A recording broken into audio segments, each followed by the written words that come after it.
오늘은 구원자 예수님이 예루살렘에 입성하시다라는 제목으로 함께 말씀을 나누려 합니다. 마태복음 21장부터 27장까지는 예수님께서 십자가에 달리시기 전 마지막 일주일, 즉 고난 주간에 일어난 일들입니다. 오늘 본문은 고난 주간의 첫 번째 날, 즉 종려 주일에 있었던 사건입니다. 지금까지 예수님께서는 이 땅에 오셔서 또 3년간 공생의 사역을 하는 동안 제자들을 제외하고는 다른 사람들에게는 자신이 메시아라는 것을 감추셨습니다. 왜냐하면 십자가를 지시기 전에 천국 복음을 전파하기 위함입니다. 또 그 가운데 제자들을 훈련시키기 위함이었습니다. 그런데 이제 하나님의 때가 이르렀습니다. 예수님께서는 십자가를 통한 그 구원의 사역을 이루시기 위하여 많은 사람들이 보는 앞에서 이제 예루살렘에 입성하십니다. 이것을 통해 예수님 자신이 메시아요 또 구원자이심을 많은 사람 앞에 선포하십니다. 오늘 말씀을 통해 구원자 예수 그리스도를 만나고 또 그분을 만방에 선포하는 저와 성도님들 되시기를 주님의 이름으로 바라겠습니다. 오늘 본문 1절에 보시면 그들이 예루살렘에 가까이 가서 감람산 벳박에 이르렀을 때에 예수께서 두 제자를 보내시며 라고 말씀합니다. 앞서도 말씀드린 것처럼 오늘 본문은 고난주간 첫 번째 날에 일어난 일입니다. 이 감람산은 감람나무가 많아서 붙여진 이름입니다. 예루살렘 동편에 위치한 해발 약 800m 정도 높이의 산입니다. 구약 스가랴 선지자는 이 메시아의 통치를 예언하면서 여호와의 발이 감람산에 서게 될 것을 예언했습니다. 구약 성경 스가랴서 14장 4절에 보면 그날에 그의 발이 예루살렘 앞 곧 동쪽 감람산에 서실 것이요 라고 말씀합니다. 이 스가랴 선지자의 예언에 따라 예수님께서는 십자가 사역을 감당하시기 위해 그 첫 걸음을 제 감람산에서 시작하십니다. 그리고 예수님께서 우리 죄를 위해 죽으시고 부활하신 후 승천하신 장소 역시 감람산이었습니다. 신약성경 누가복음 24장 50절 51절에 보면 예수께서 베다니 앞까지 나가사 그들을 떠나 하늘로 올려지셨다라고 말씀합니다. 그리고 사도행전 1장 11절 12절에도 보면 하늘로 올려지신 예수는 하늘로 가심을 본 그대로 오시리라 제자들이 감람원이라 하는 산으로부터 예루살렘에 돌아왔다라고 말씀합니다. 따라서 예수님께서는 그 구약 예언대로 감람산에서 그 십자가 구속을 위한 사역을 시작하셨습니다. 그리고 부활 후에 그곳에서 승천하시면서 이 땅에서의 사역을 마무리하셨습니다. 이 벳박에는 히브리어로 집과 푸른 열매의 합성어인데 익지 않은 무화과의 집이라는 뜻입니다. 이곳에서 예수님께서는 두 제자들을 보내며 말씀하십니다. 오늘 본문 2절에 보면 이르시되 너희는 맞은편 마을로 가라 그리하면 곧 매인 나귀와 나귀 새끼가 함께 있는 것을 보리니 풀어 내게로 끌고 오라고 말씀하십니다. 보통 예루살렘에 입성을 하는 경우는 군대 지휘관들이 전쟁에서 승리하고 돌아왔을 때 이렇게 예루살렘에 입성을 했습니다. 그런데 예수님께서는 주로 전쟁에서 사용된 말이 아니라 평화를 상징하는 나귀를 타고 입성하십니다. 이것은 예수님께서 평강과 겸손의 왕으로 오셨음을 우리에게 보여줍니다. 당시 사람들은 이 메시아에 대해 많은 오해를 하고 있었습니다. 고통받는 자기의 민족들을 해방시켜줄 그런 정치적인 영웅, 정치적인 메시아를 기대했습니다. 하지만 예수님께서는 자신의 몸을 화목제물로 드려서 하나님과 원수된 우리를 화목시키기 위해 오신 평화의 왕이십니다. 또 오늘 본문을 통해 우리가 발견할 수 있는 예수님의 모습은 바로 천지의 창조주이십니다. 분명 다른 사람의 소유인 나귀와 나귀 새끼를 풀어서 가지고 오라고 명령하십니다. 미리 사용하겠다 예약을 하신 것도 아니고 그 나귀 주인의 허락을 받은 것도 아닙니다. 이것은 예수님께서 모든 만물의 창조주이시며 주인이시기에 당연히 내리실 수 있는 명령입니다. 본문 3절에 보면 만일 누가 무슨 말을 하거든 주가 쓰시겠다 하라 그리하면 즉시 보내리라 하시니라고 말씀합니다. 예수님께서는 모든 것을 아시는 전능하신 하나님이십니다.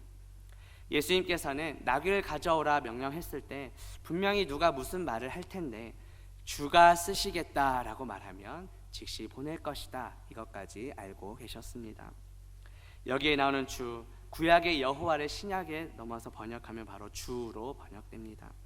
따라서 주 예수 그리스도께서 여호와 하나님이심을 보여줍니다. 예수님께서는 모든 만물의 주인이십니다. 모든 만물을 다스리시는 여호와 하나님이십니다. 이 모든 것은 구약 말씀을 성취하시기 위함입니다. 본문 4절과 5절에 보면 이는 선지자를 통하여 하신 말씀을 이루려 하심이라. 일러스되 시온 딸에게 이르기를 내 왕이 내게 임하나니 그는 겸손하여 나귀 곧 멍에 매는 짐승의 새끼를 탓도다 하라 하였느니라 고 말씀합니다. 예수님께서 나귀와 나귀 새끼를 데리고 오라고 명령하신 것은 무엇을 의미합니까? 예수님께서는 천지 만물의 창조주이시면서 천지 만물을 다스리시는 주인이심을 보여줍니다. 그리고 구약 성경의 그 예언 말씀을 이루시기 위함입니다. 마태복음은 특별히 구약 성경을 이루시는, 성취하시는 예수님의 모습을 많이 강조합니다. 그렇다면 예수님께서 지금 이루시는 구약 예언의 말씀은 어디입니까? 구약 성경 스가랴서 9장 9절에 보면 시온에 따라 크게 기뻐할지어다 예루살렘에 따라 즐거이 부를지어다 보라 내 왕이 내게 임하시나니 그는 공의로우시며 구원을 베푸시며 겸손하여서 나귀를 타시나니 나귀의 작은 것 곧 나귀 새끼니라고 말씀합니다. 이 마태복음을 읽는 당시 1차 독자는 바로 유대인들이었습니다. 이 유대인들은 구약 예언에 관심이 많은 사람들입니다. 그래서 마태는 예수님께서 구약 성경을 성취하러 오신 분임을 많이 강조합니다. 이 시온은 원래 예루살렘에 있는 산 가운데 하나입니다. 여기서는 예루살렘 전체를 의미합니다. 그리고 시온의 딸은 바로 예루살렘에 살고 있는 모든 백성들을 가리킵니다. 또 겸손하다라는 말에는 온유하다라는 뜻도 포함됩니다. 이것은 예수님의 성품을 잘 보여줍니다. 마태복음 11장 28절과 29절에 보면 수고하고 무거운 짐진 자들아 다 내게로 오라 내가 너희를 쉬게 하리라 나는 마음이 온유하고 겸손하니 나의 멍에를 메고 내게 배우라 그리하면 너희 마음이 쉼을 얻으리라고 말씀하십니다. 당시 사람들은 자신들을 그 로마의 압제로부터 구원해줄, 그 횡포로부터 해방시켜줄 정치적인 메시아를 기대했다고 말씀드렸습니다. 하지만 예수님께서는 구약의 예언을 성취하시고자 이루시고자 오신 분이십니다. 수고하고 무거운 짐진 자들의 그 짐을 대신 지시기 위해 땅에 오셨습니다. 예수님께서 이 땅에 오셔서 가셔야 할 길은 어디입니까? 그 무거운 멍에를 메고 가는 고난의 길, 십자가의 길입니다.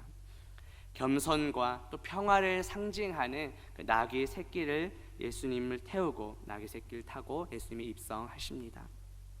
마찬가지로 예수님께서는 우리의 모든 죄의 짐을 다 지시고 십자가를 향해 가십니다. 자신이 스스로 화목 제물이 되셔서 하나님과 원수되었던 우리를 하나님과 다시 화목하게 해 주셨습니다.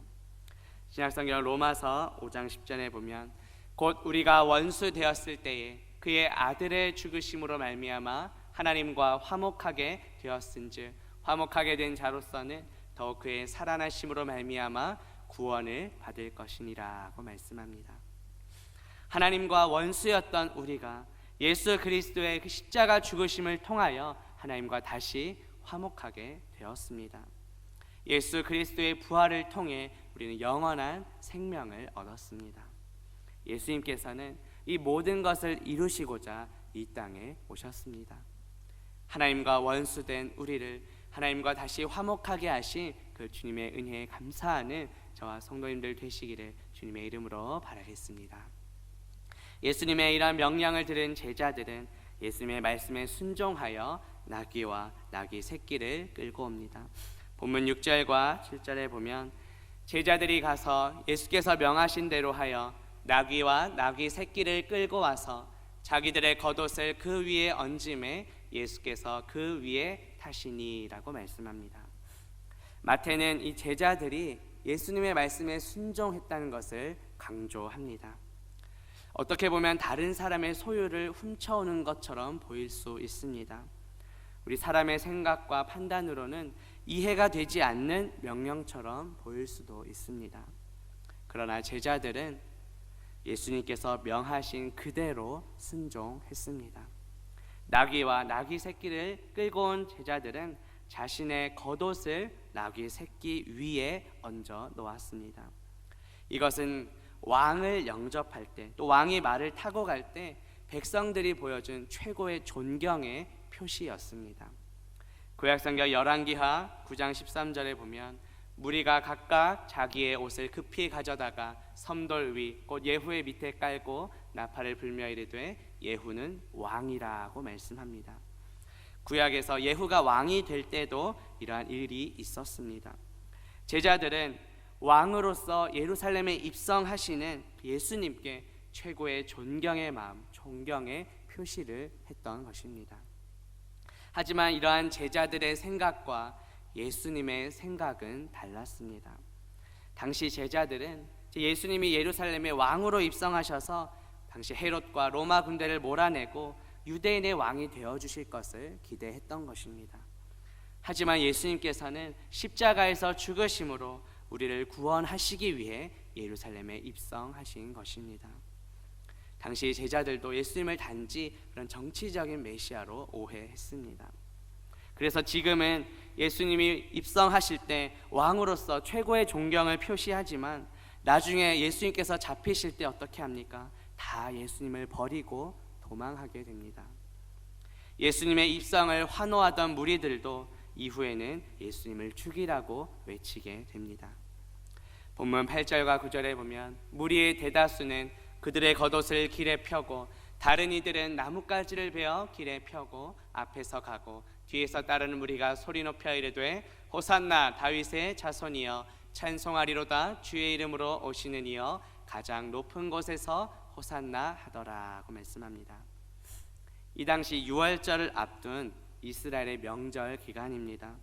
예수님이 예루살렘에 입성하실 때 많은 무리들이 모여 있었습니다.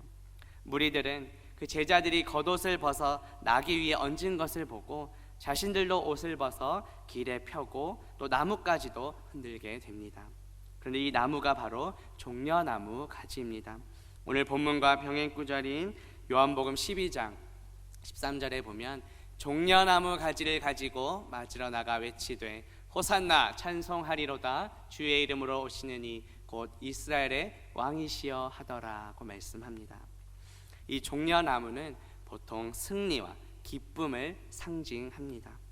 왕이나 또 전쟁에서 승리한 지휘관들을 환영할 때 이 종려나무 가지를 꺾어서 흔들거나 길에 펴 놓았습니다. 또 이 종려나무로 가지로 번역된 이 단어는 바로 불사조라는 것을 의미합니다. 다시 말해 예수 그리스도의 부활과 승리를 의미합니다. 또한 이것은 훗날 천상에서 보좌 앞 하나님과 어린 양께 예배하는 모습에서도 동일하게 등장합니다.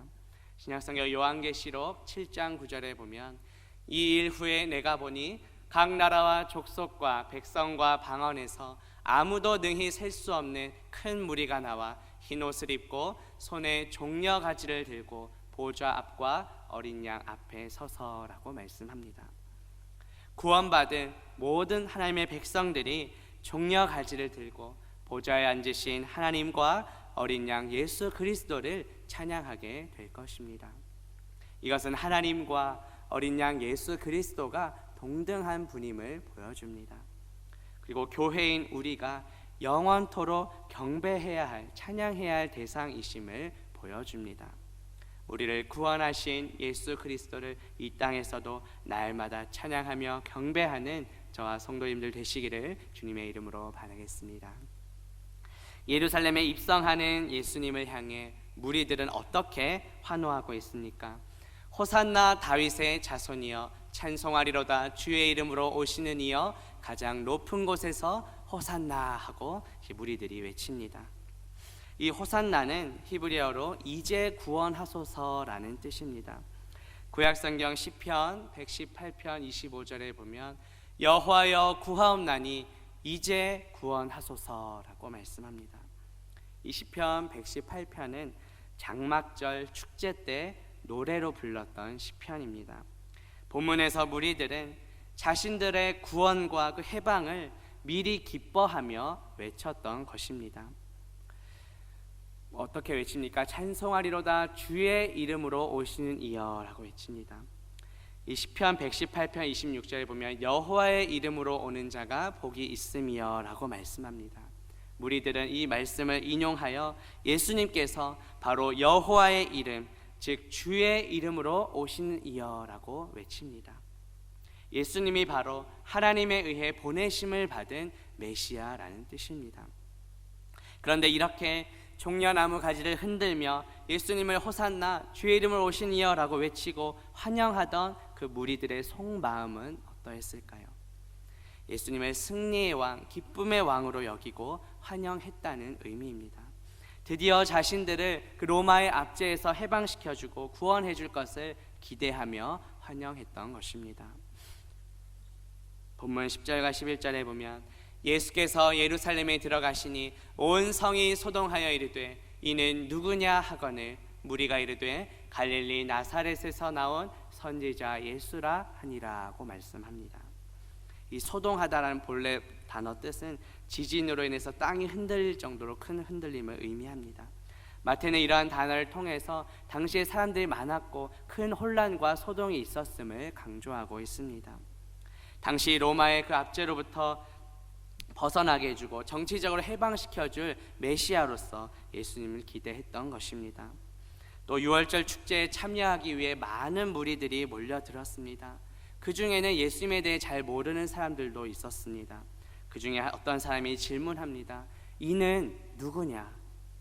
예수님이 누구시냐라는 질문, 우리 기독교의 가장 핵심 질문입니다.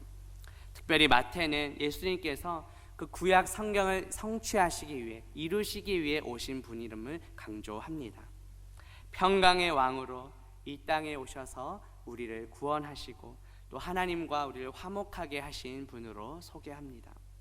하지만 당시 제자들과 무리들은 예수님에 대해 제대로 알지 못했습니다. 무리의 대답은 어떻습니까? 갈릴리 나사렛에서 나온 선지자 예수라고 대답합니다. 이것은 당시의 무리들이 예수님에 대해 알고 있던 정보입니다. 여기에 나온 선지자는 바로 모세에 의해 예언된 바로 그 선지자입니다. 구약성경 신명기 18장 15절에 보면 내 하나님 여호와께서 너희 가운데 내 형제 중에서 너를 위하여 나와 같은 선지자 하나를 일으키시리니 너희는 그의 말을 들을지니라고 말씀합니다. 보통 유대인들은 그 이름 앞에 출생지를 붙여서 불렀습니다. 나사렛 예수라는 것은 예수님께서 나사렛 출신, 유년 시절을 보내신 곳이 바로 나사렛임을 보여줍니다.